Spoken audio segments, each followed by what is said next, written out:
Welcome back to my channel. ನಾನು ಚೈತ್ರ. ಸಂಜೆ ಆಗಿದೆ, ಅಡುಗೆ ಮನೆಯಲ್ಲಿದ್ದೀನಿ. ಅಡುಗೆ ಮಾಡ್ತಾ ಇಲ್ಲ, ಆದರೆ ಏನೋ ತಿನ್ನಬೇಕು ಅನ್ನಿಸ್ತಾ ಇರುತ್ತೆ ನನಗೆ. ರವೆ ಉಂಡೆ ಮಾಡ್ತಾ ಇದ್ದೀನಿ ಇವತ್ತು. ಮೊದಲಾಗಿದ್ದರೆ ಬೇಕ್ರಿಯಿಂದ ಏನಾದರೂ ಒಂದು ತಂದು ಇಡ್ತಾ ಇದ್ದೆ ಮನೇಲಿ. ದಿನ ಜಾಸ್ತಿ ತಿಂತಾ ಇರಲಿಲ್ಲ, ಆದರೆ ಏನಾದರೂ ತಿನ್ನಬೇಕು ಅನ್ನಿಸಿದಾಗ ಒಂದು ಬಾಯಿಗೆ ಹಾಕ್ಕೊಂಡು ಜಾಸ್ತಿ ತಿನ್ನಬಾರ್ದಪ್ಪ ಅಂದ್ಕೊಂಡು ಕಂಟ್ರೋಲ್ ಮಾಡ್ತಾ ಇದ್ದೆ. ಈಗ ಸೇಫ್ ಅಲ್ಲ ಆಚೆಯಿಂದ ತರೋದು ಅಂದ್ಬಿಟ್ಟು ಏನೂ ತಂದಿಲ್ಲ, ತಿನ್ನಬೇಕು ಅನ್ನಿಸ್ತಾ ಇದೆ. ಅಟ್ಲೀಸ್ಟ್ ಏನಾದರೂ ಒಂದು ಬಾಯಿಗೆ ಹಾಕ್ಬಿಟ್ಟು ಇದ್ದರೆ ಸಮಾಧಾನ, ಇಲ್ಲ ಅಂದರೆ ಏನೋ ತಿನ್ನಬೇಕು ಅನ್ನಿಸ್ತಾನೆ ಇರುತ್ತೆ. ಅದಕ್ಕೆ ಮನೇಲಿ ಏನಾದರೂ ಮಾಡೋಣ ಅಂತ ರವೆ ಉಂಡೆ ಮಾಡ್ತಾಯಿದ್ದೀನಿ. ತುಂಬ ದಿನಗಳೇ ಆಗಿತ್ತು. ಚಕ್ಲಿ ಮಾಡೋಣ ಅಂತ ಅವತ್ತು ನೋಡಿದೆ, ಚಕ್ಲಿ ಒರಳು ಅದು ಎಲ್ಲಿ ಇಟ್ಟಿದ್ದೀನೋ ಸಿಗ್ತಾನೇ ಇಲ್ಲ. ನಮ್ಮಮ್ಮ ಒಂದು ಸರಿ ತೋರಿಸಿದ್ರು ನೋಡಿ, ದಿಢೀರ್ ಚಕ್ಲಿ ಮಾಡೋಣ ಅಂದರೆ ಸಿಗ್ತಾ ಇಲ್ಲ, ಬೇಜಾರಾಗ್ಬಿಟ್ಟಿದೆ. ಅದಾದಮೇಲೆ ಶಂಕರಪಾಳಿ ಮಾಡಿದ್ದೆ, ಅದು ಮುಗೀತು. ಈಗ ರವೆ ಉಂಡೆ ಮಾಡ್ತಾಯಿದ್ದೀನಿ. ಇದು ಏನು ರೆಸಿಪಿ ಶೇರ್ ಮಾಡೋ ನೆಸೆಸರಿ ಇಲ್ಲ, ಯಾಕಂದರೆ ಎಲ್ಲರಿಗೂ ಗೊತ್ತಿರೋ ಸಿಂಪಲ್ ಡಿಶ್ ಇದು. ಇದನ್ನು ಮಾಡ್ತಾ ನಿಮ್ಮ ಜೊತೆ ಈಗ ಮಾತಾಡೋಣ ಅಂತ ಸ್ಟಾರ್ಟ್ ಮಾಡಿದೆ. ನೆನ್ನೆನೇ ಕೊಬ್ಬರಿ ತುರಿದು ಇಟ್ಟಿದ್ದೆ, ಇದಕ್ಕೂ ಆಗುತ್ತೆ. ಇನ್ನು ವಾಂಗಿಬಾತ್ ಮಾಡಬೇಕು, ಪುಳಿಯೋಗರೆ ಪೌಡರ್ ಮಾಡಬೇಕು, ಅದಕ್ಕೂ ಆಗುತ್ತೆ ಅಂದ್ಬಿಟ್ಟು ತುರಿದಿಟ್ಟಿದ್ದೀನಿ. ಈಗ ಅದನ್ನು ಮಾಡ್ತಾ ಡ್ರೈ ಫ್ರೂಟ್ಸ್ನೆಲ್ಲ ಬಿಡಿಸ್ಕೊಳ್ತಾ ಇದ್ದೀನಿ. ಈಗ ನಿಮ್ಮ ಜೊತೆ ಹಾಗೆ ಮಾತಾಡ್ತಾ ಇದ್ದೀನಿ. ಇನ್ನು ಒಂದು ವಿಷಯ ನಿಮ್ಮ ಜೊತೆ ಶೇರ್ ಮಾಡಬೇಕು. ಇಷ್ಟು ದಿನ ನಾನು ಪೂಜೆ ಮಾಡಿರಲಿಲ್ಲ, ನಿಮಗೆಲ್ಲರಿಗೂ ಗೊತ್ತಿರಬೇಕು. 11 ದಿನದ್ದು ನೆನ್ನೆ ನಮ್ಮ ಮನೇಲಿ ಕಂಪ್ಲೀಟ್ ಆಯಿತು. ಅದಕ್ಕೆ ನೆನ್ನೆ ಎಲ್ಲ ಪಾತ್ರೆ ತೊಳೆದ್ಬಿಟ್ಟು ದೇವ್ರ ಪೂಜೆ ಮಾಡಿದೆ. ರೀಸನ್ನು ನಿಮ್ಗೆ ಗೊತ್ತಿರಬೇಕಲ್ಲ, ಆ್ಯನಿವರ್ಸರಿ ದಿನ ನಮ್ಮ ರಾಜೇಶ್ ಅವರ ದೊಡ್ಡಪ್ಪ ಅವ್ರು ತೀರೋಗಿದ್ರು.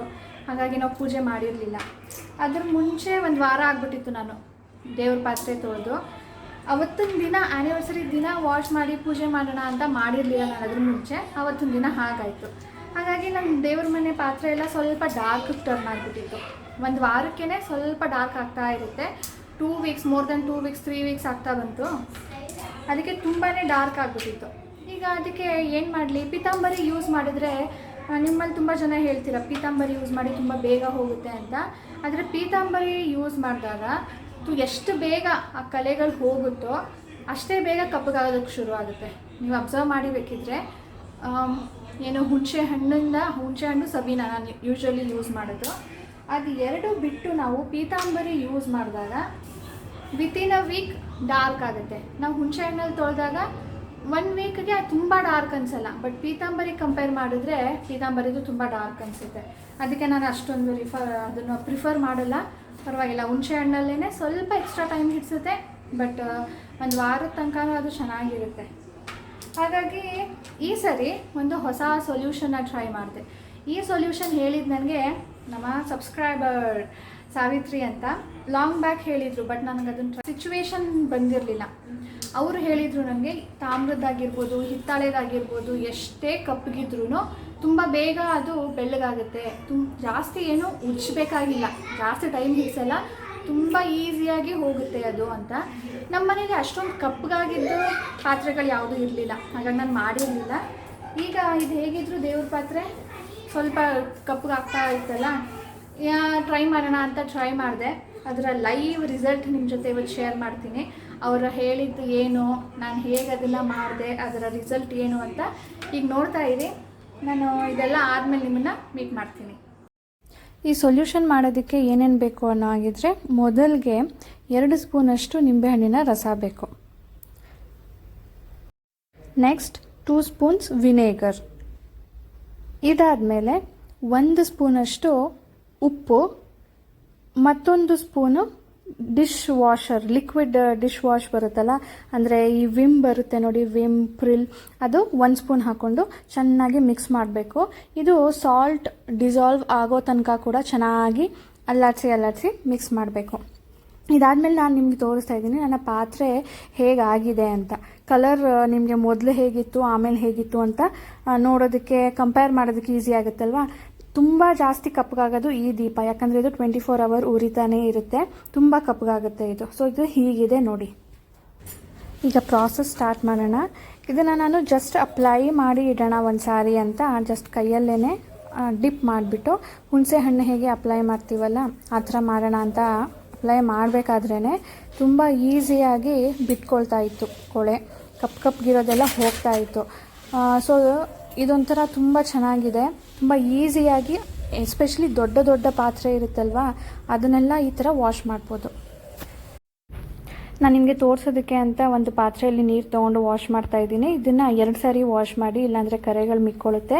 ಈ ಸೊಲ್ಯೂಷನ್ನು ಒಂದೇ ಸಾರಿಗೆ ಯೂಸ್ ಮಾಡಬೇಕು ಅಂತ ಏನಿಲ್ಲ, ನೀವು ಮಾಡಿಟ್ಕೊಂಡು ಒಂದು ಗ್ಲಾಸ್ ಬೌಲ್ ಅಥವಾ ಗ್ಲಾಸ್ ಜಾರಲ್ಲಿ ಹಾಕ್ಕೊಂಡು ಫ್ರಿಜ್ಜಲ್ಲಿ ನೀವು ಸುಮಾರು ದಿನ ಇಟ್ಕೊಳ್ಬೋದಂತೆ, ಪ್ರಿಸರ್ವ್ ಮಾಡಿಬಿಟ್ಟು. ಆದರೆ ಸ್ಟೀಲಲ್ಲಿ ಪ್ಲಾಸ್ಟಿಕಲ್ಲಿ ಇಡೋದಕ್ಕೆ ಹೋಗಬೇಡಿ, ತೂತಾಗುತ್ತೆ, ಅದು ರಿಯಾಕ್ಟ್ ಆಗುತ್ತೆ. ಈಗ ವಾಶ್ ಮಾಡಿರೋ ಪಾತ್ರೆಗಳನ್ನ ತೋರಿಸ್ತಾ ಇದ್ದೀನಿ. ಆಚೆ ಕಡೆದೆಲ್ಲ ನೋಡ್ಬೋದು, ಮೊದಲಿಗೂ ಈಗಲೂ ನೀವು ಕಂಪೇರ್ ಮಾಡಿ ನೋಡಿದ್ರೆ ನಿಮ್ಗೆ ಗೊತ್ತಾಗುತ್ತೆ. ಆದರೆ ಈ ಒಳಗಡೆ ಏನು ಕಲೆಗಳಾಗಿದೆ ನೋಡಿ, ಅದು ಅಷ್ಟು ಹೋಗೋದಿಲ್ಲ, ಅದು ಅಷ್ಟು ಹೋಗಿಲ್ಲ. ಬಟ್ ಆಚೆ ಈ ಏರಿಂದ ಏನು ಕಪ್ಪಗಾಗ್ತಾ ಹೋಗುತ್ತೋ ಅದನ್ನು ತುಂಬ ಬೇಗ ತೆಗೆಯುತ್ತೆ. ಆ್ಯಂಡ್ ಇದನ್ನು 2 ಸಾರಿ ವಾಶ್ ಮಾಡೋದನ್ನು ಮರಿಬೇಡಿ. ನಾನು ಈ ರೆಸಿಪಿ ಶೇರ್ ಮಾಡೋ ಅಂಥದ್ದೇನು ಸ್ಪೆಷಲ್ ಅಲ್ಲ, ಯಾತಕ್ಕೆ ಅಂದ್ಕೊಂಡು ಸುಮ್ಮನಾದೆ. ಆಮೇಲೆ ಅನ್ನಿಸ್ತು ಯಾರಾದರೂ ಒಬ್ರಿಗಾದರೂ ಯೂಸ್ ಆದರೆ ಒಳ್ಳೆಯದಲ್ವಾ. ನನಗೆ ಯಾರಾದರೂ ಒಬ್ಬರಾದರೂ ನನಗೆ ಕಮೆಂಟ್ ಮಾಡಿ ಕೇಳಿರ್ತೀರ ಹೇಗೆ ಮಾಡಿದ್ರಿ, ಮೆಜರ್ಮೆಂಟ್ ಹೇಳಿ ಅಂತ. ಸೊ ಅವ್ರಿಗೆ ಯೂಸ್ ಆಗಲಿ, ಹೆಲ್ಪ್ ಆಗಲಿ ಅನ್ನೋ ದೃಷ್ಟಿಯಿಂದ ತೋರಿಸ್ತಾ ಇದ್ದೀನಿ. ಇದು ಈಗ ನಾನು 1.5 ಪಾವಷ್ಟು ರವೆನ ತೊಗೊಂಡಿದ್ದೀನಿ, ಉಪ್ಪಿಟ್ಟು ರವೆ ಅಥವಾ ಮೀಡಿಯಮ್ ರವೆ ಅಂತ ಹೇಳ್ತಾರಲ್ಲ ಅದು. ಸಣ್ಣ ಅಲ್ಲ, ಚಿರೋಟಿ ರವೆ ಅಲ್ಲ. ಇದನ್ನು ಘಮ ಬಿಡೋ ತನಕ ಸಣ್ಣ ಉರಿಯಲ್ಲಿ ಹುರ್ಕೊಂಡಿದ್ದೀನಿ. ಇನ್ನೇನು ಇಳಿಸೋ ಟೈಮಲ್ಲಿ ನಾನು ಇದಕ್ಕೆ ತುಪ್ಪ ಹಾಕಿ ಒಂದು 2ರಿಂದ 3 ಸ್ಪೂನು ತುಪ್ಪನ ಹಾಕಿ ಚೆನ್ನಾಗಿ ಹುರ್ಕೊಳ್ತೀನಿ. ಸೊ ತುಪ್ಪದಲ್ಲಿ ಇದು ಹುರಿದಿರೋ ಥರ ಆಗಬೇಕು, ಚೆನ್ನಾಗಿ ಎಲ್ಲನೂ ಮಿಕ್ಸ್ ಆಗಬೇಕು. ಇದು ಮಿಕ್ಸ್ ಆಗಿದೆ. ಇದಕ್ಕೆ ನಾನು ಡ್ರೈ ಫ್ರೂಟ್ಸ್ ಆ್ಯಡ್ ಮಾಡ್ಕೊಳ್ತೀನಿ. ಯಾವ ಡ್ರೈ ಫ್ರೂಟ್ಸ್ ಇದೆಯೋ ಅದು. ನಾನಿಲ್ಲಿ ಪಿಸ್ತಾ, ಬಾದಾಮಿ, ದ್ರಾಕ್ಷಿ ಹಾಕ್ಕೊಳ್ತೀನಿ.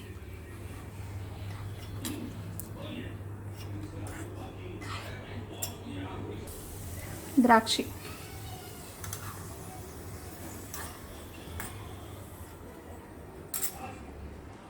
ಈಗ ನಾನು ಸ್ಟವ್ನ ಆಫ್ ಮಾಡ್ಕೊಳ್ತೀನಿ. ಮಾಡಿಕೊಂಡು ಇದಕ್ಕೆ ಸಕ್ಕರೆನ ಮಿಕ್ಸ್ ಮಾಡ್ತೀನಿ. ಬಿಸಿ ಇದ್ದಾಗಲೇ ಹಾಕಿದ್ರೆ ಕರಗೋಗುತ್ತೆ. ಈಗ ಹಾಕ್ತಾಯಿದ್ದೀನಿ. ಅಟ್ಲೀಸ್ಟ್ ಈ ರವೆ ಬಿಸಿ ಇರುತ್ತಲ್ಲ ಅದ್ರ ಜೊತೆ ಚೆನ್ನಾಗಿ ಬ್ಲೆಂಡ್ ಆಗುತ್ತೆ ಅಂತ. ಕರಗಿಸೋ ನೆಸಸರಿ ಇಲ್ಲ, ಇದು ಸಣ್ಣ ಇದ್ದರೆ ಆಮೇಲೆ ಹಾಕ್ಕೊಳ್ಬೋದು. ಆದರೆ ಇದು ಸ್ವಲ್ಪ ದಪ್ಪ ಇದೆ, ಬಿಸಿ ಇದೆಯಲ್ಲ ಅದ್ರ ಜೊತೆ ಇರಲಿ ಅಂದ್ಬಿಟ್ಟು ಇದ್ರ ಜೊತೆನೇ ಮಿಕ್ಸ್ ಮಾಡ್ತಾಯಿದ್ದೀನಿ. ಇದಕ್ಕೆ ಕೊಬ್ಬರಿನ ಮಿಕ್ಸ್ ಮಾಡ್ತಾಯಿದ್ದೀನಿ. ಸೊ ಇದಕ್ಕೆ ನಾನೀಗ ಮೆಜರ್ಮೆಂಟ್ ಹೇಳೋದಾದರೆ 1.5 ಪಾವು ರವೆ, 1 ಪಾವು ಕೊಬ್ಬರಿ, ಅರ್ಧ ಪಾವು ಸಕ್ಕರೆ. ಈಗ ಎಲ್ಲ ಮಿಕ್ಸ್ ಮಾಡಿದ್ದೀನಿ. ಸ್ವಲ್ಪ ರವೆ ತಣ್ಣಗಾಗಲಿ, ಆಮೇಲೆ ಇದನ್ನು ಉಂಡೆ ಮಾಡ್ಬೋದು. ಎಷ್ಟು ಜೋರು ಮಳೆ ಅಂತೀರಾ, ಒಂದೇ ಸಾರಿಗೆ ಬಂದ್ಬಿಟ್ಟು. ನಾನು 2 ಗಂಟೆಯಲ್ಲಿ ಏನೋ ಬಟ್ಟೆ ಒಣಗಾಕಿದ್ದೆ, ಎಲ್ಲರೂ ಹೋಗ್ಬಿಟ್ಟು ಎತ್ಕೊಂಡು ಬಂದ್ವಿ ನೋಡಿ. ಒಂದೊಂದು ಹನಿ ತಲೆ ಮೇಲೆ ಬಿತ್ತು. ಸಾನು, ರಾಜೇಶ್ ಎಲ್ಲರೂ ಓಡೋಗಿದ್ವಿ ಬಟ್ಟೆ ಹಿಡ್ಕೊಳ್ಳೋದಕ್ಕೆ. ಈಗ ಅದು ತಣ್ಣಗಾಗಲಿ, ಆಮೇಲೆ ಉಂಡೆ ಕಟ್ಟುತ್ತೀನಿ. ನೋಡಿದ್ರೆ ಹೇಗೆ ಆ ಸೊಲ್ಯೂಷನ್ನ ರೆಡಿ ಮಾಡ್ಕೊಳ್ಳೋದು ಅಂತ.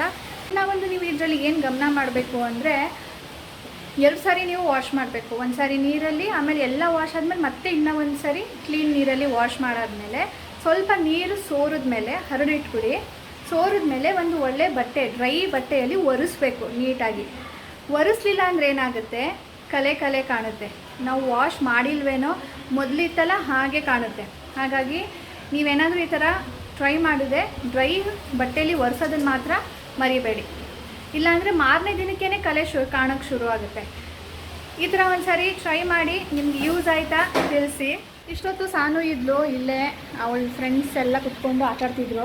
ಬನ್ನಿ ಹೆಂಗೆ ಅರೇಂಜ್ ಮಾಡ್ಕೊಂಡಿದ್ದಾಳೆ ತೋರಿಸ್ತೀನಿ ನೋಡಿ. ಇಲ್ಲಿ ಬ್ಲ್ಯಾಂಕೆಟ್ನ ಹಾಕಿ ಅದ್ರ ಮೇಲೆ ಇರೋ ಪರೋ ಪಿಲ್ಲೋ ಎಲ್ಲ ಹಾಕಿಬಿಟ್ಟು ಎಲ್ಲರೂ ಆಟಾಡ್ತಾಯಿದ್ರು, ಅವಳ ಫ್ರೆಂಡ್ಸು ಅವಳು ಎಲ್ಲ. ಇವಾಗ ಬೇಜಾರಾಯಿತು, ಹೋದ್ಲು. ಇದನ್ನು ಎತ್ತಬೇಡ ಅಮ್ಮ, ನಾನು ಬಂದ ಮೇಲೆ ಇನ್ನೂ ಒಂದು ಸರಿ ಆಟಾಡ್ತೀನಿ ಅಂದ್ಬಿಟ್ಟು ಹೋಗಿದ್ದಾಳೆ. ಫ್ಯಾನ್ ಆನ್ ಇದೆ, ಗಾಳಿ ನೋಡ್ರಿ ಹೆಂಗೆ ಬರ್ತಿದೆ. ಏನು ಜರ ಗಾಳಿ ಬರ್ತಿದೆ ಅಂತೀರಾ, ಬಾಗ್ಲೂ ಅಲ್ಲಾಡ್ತಾ ಇದೆ ಗಾಳಿಗೆ. ಇದು ಕ್ಲೋಸ್ ಮಾಡೋದೇ ಬೆಟರ್. ಅಷ್ಟು ಜೋರಿದೆ ಇವತ್ತು ಮಳೆ. ಅಂದರೆ ಜಾಸ್ತಿ ಇವತ್ತು ಬರೋದಿಲ್ಲ, ಗಾಳಿ ಬರುತ್ತೆ, ಜೋರು ಮಳೆ ಬರುತ್ತೆ, ಹಾಫ್ ಆನ್ ಅವರಲ್ಲಿ ನಿಂತೋಗುತ್ತೆ.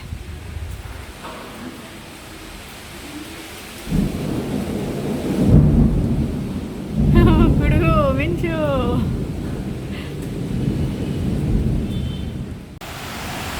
5:15 ಈಗಾಗಲೇ ಎಷ್ಟು ಕತ್ಲೆ ಆಗೋ ಥರ ಆಗಿಬಿಟ್ಟಿದೆ ನೋಡಿ. ನೆನ್ನೆ ಎಲ್ಲ 6:45 ಆದ್ರೂ ಇನ್ನೂ ಬೆಳಕಿತ್ತು. ಜೋರು ಮಳೆ. ನಾನು ಹಾಫ್ ಆನ್ ಅವರ್ ನಿಂತೋಗುತ್ತೆ ಅಂದ್ಕೊಂಡೆ, ನಿಲ್ತಾನೆ ಇಲ್ಲ, ಇನ್ನೂ ಜೋರೇ ಆಗ್ತಾ ಇದೆ. ಈಗ ಬನ್ನಿ ನಮ್ಮ ರವೆ ಉಂಡೆನ ಕಂಟಿನ್ಯೂ ಮಾಡೋಣ. ಈಗ ನಾನು ಅರ್ಧ ತೊಗೊಂಡಿದ್ದೀನಿ, ಅರ್ಧ ಹಾಗೆ ಎತ್ತಿಡ್ತೀನಿ.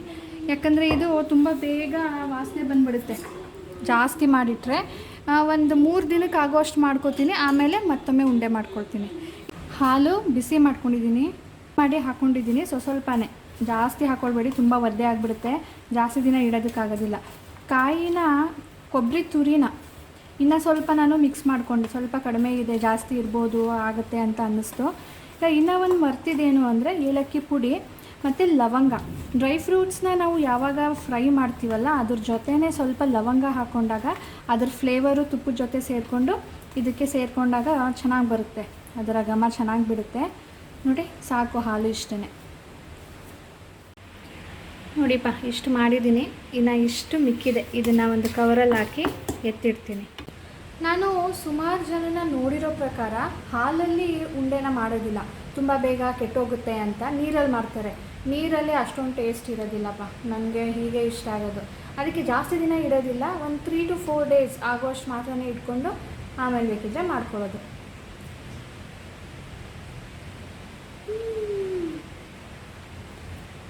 ನಾನು ಬಂದಿಲ್ಲ, ಮಳೆ ಬರ್ತಾ ಇದೆ ಅಂತ ಮನೆ ಒಳಗಡೆ ಸೇರ್ಕೊಂಡಿದ್ದಾರೆ. ಅವ್ಳು ಬಂದಮೇಲೆ ಹಾಲು ಕೊಡ್ತೀನಿ, ಅವ್ಳಿಗೊಂದು ಉಂಡೆ ಕೊಡ್ತೀನಿ. ಆ್ಯಕ್ಚುಲಿ ಸಕ್ಕರೆ ಸ್ವಲ್ಪ ಕಡಿಮೆ ಇದೆ, 3/4 ಪಾವು ಹಾಕ್ಕೊಂಡ್ರೆ ಸರಿ ಹೋಗುತ್ತೆ. ನಾನು ಅರ್ಧ ಪಾವು ಹಾಕ್ತೆ, ಕಡಿಮೆ ಇದೆ, ಪರವಾಗಿಲ್ಲ. ರಾತ್ರಿಗೆ ಅಡುಗೆ ಮಾಡಬೇಕು. ಅಯ್ಯಯ್ಯ, ಇಲ್ಲಿ ನೋಡಿ ಕರ್ಟನ್ ಕಾಣಿಸ್ತಿದೆಯಾ, ಒದ್ದೆ ಆಗಿಬಿಟ್ಟಿದೆ. ಕೆಳಗಡೆನೂ ನೀರು ತುಂಬ್ಕೊಂಡ್ಬಿಟ್ಟಿದೆ. ಇದು ಹೆಂಗಾಯಿತು ನಿಮಗೆ ಗೊತ್ತಿಲ್ಲ ಅಲ್ಲ, ಹೇಳ್ತೀನಿ. ಇಲ್ಲಿ ನೋಡಿ, ಇಲ್ಲೂ ನೀರು ತುಂಬ್ಕೊಂಡಿದೆ. ಮಳೆ ಬಂದಾಗ ನಾನು ರವೆ ಉಂಡೆ ಮಾಡ್ತಾ ನಿಂತ್ಕೊಂಡ, ಬಟ್ಟೆ ಒಣಗಾಕಿದ್ದೆ, ಅದನ್ನು ಎಳ್ಕೊಂಡು ಬಂದೆ. ಯೂಶ್ವಲಿ ನಾವು ಈ ಕಿಟಕಿನ ತೆಗ್ದಿರ್ತೀನಿ. ಇವತ್ತು ಮುಚ್ಚೋದನ್ನು ಮರೆತೆ, ಅಂದರೆ ಗಾಳಿ ಬರಲಿ ಅಂದ್ಬಿಟ್ಟು ಇದನ್ನು ಹೀಗೆ ಎಳೆದು ಬಿಟ್ಟಿರ್ತೀನಿ. ಇವತ್ತು ಮರ್ತುಬಿಟ್ಟೆ. ಮಳೆಯಿಂದ ನಮ್ಮ ಮನೆಯಲ್ಲಿ ಇವತ್ತು ಈ ಥರ ಅವಾಂತರ ಆಯಿತು. ಈಗ ಈ ಪೇಪರ್ನೆಲ್ಲ ಚೇಂಜ್ ಮಾಡಬೇಕು, ಇದನ್ನೆಲ್ಲ ತೆಗೆದು ನಾನು ನಾಳೆ ಒಣಗಾಕಬೇಕು. ಕೆಳಗಡೆ ನೀರು ನೋಡಿ, ಕೆಳಗಡೆ ನೀರು, ಅದನ್ನೆಲ್ಲ ಒರೆಸ್ಬೇಕೀಗ. ರವೆ ಉಂಡೆ ಮಾಡ್ಕೊಂಡು ನಿಂತಿದ್ದಕ್ಕೆ ಈ ಕತೆ ಆಯಿತು. ನನ್ನ ಮಷಿನ್ ಮೇಲೂ ನೀರು ಬಂದುಬಿಟ್ಟಿದೆ. ಕೂತ್ಕೊಂಡು ಕೆಲಸ ಮಾಡು. ಊಟ ಆಯಿತು, ಸ್ಲೀಪಿಂಗ್ ಟೈಮ್, ಹಾಗೆ ನಮ್ಮ ಸ್ಕಿನ್ ಕೇರ್ ಟೈಮ್. ಏನೇ ಮೇಕಪ್ ಇದ್ರೂ ಅಥವಾ ಜಸ್ಟ್ ಪೌಡರ್ ಹಚ್ಕೊಂಡಿದ್ರು ಪರವಾಗಿಲ್ಲ, ಅದನ್ನು ರಿಮೂವ್ ಮಾಡಿಬಿಟ್ಟು ಜಸ್ಟ್ ತಣ್ಣೀರಲ್ಲಿ ಒಂದು ಸಾರಿ ಫೇಸ್ ವಾಶ್ ಮಾಡ್ಕೊಳ್ಳಿ.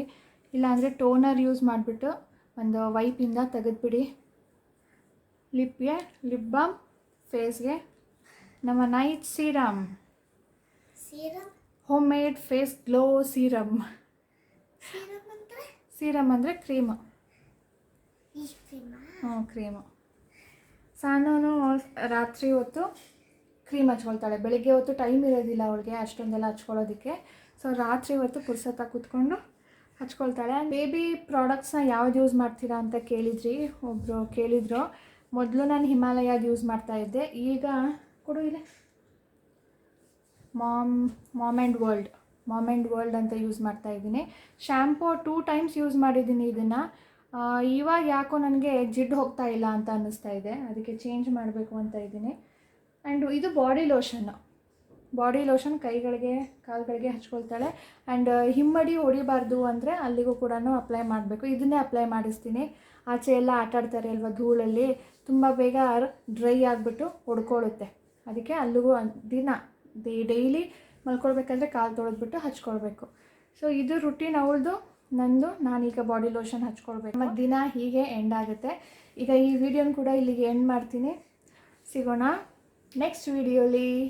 ಆದರೆ ನೀವಿನ್ನ ಸಬ್ಸ್ಕ್ರೈಬ್ ಮಾಡದೆ ನೋಡ್ತಾ ಇದ್ದರೆ ಪ್ಲೀಸ್ ಸಬ್ಸ್ಕ್ರೈಬ್ ಮಾಡ್ಕೊಂಡು ಬೆಲ್ ಬಟನ್ನ ಕ್ಲಿಕ್ ಮಾಡಿ, ತುಂಬ ಜನಕ್ಕೆ ಶೇರ್ ಮಾಡಿ. ಬಾಯ್, ಗುಡ್ ನೈಟ್.